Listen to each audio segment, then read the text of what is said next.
Sveiki, esam saņēmuši Skamet S116 krāsniņu. Šī ir vidēja izmēra krāsniņa, paredzēta 8 līdz 18 kubikmetru lielām telpām.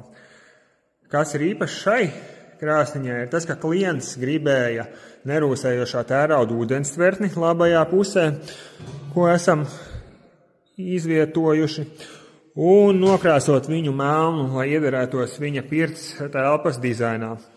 Kā arī bija nepieciešams dūmvadu izvads aizmugurē, nevis kā tas ir standartā virspusē.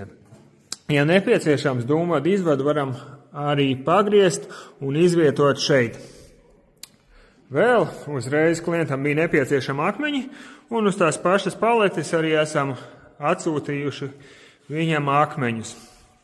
Tā kā, ja arī tev nepieciešama pirts krāsniņa, un nepieciešami kaut kādi individuāli dizaina risinājumi vai uzlabojumi, droši raksti mums, zvani mums vai apmeklē mājaslapu skamet.lv.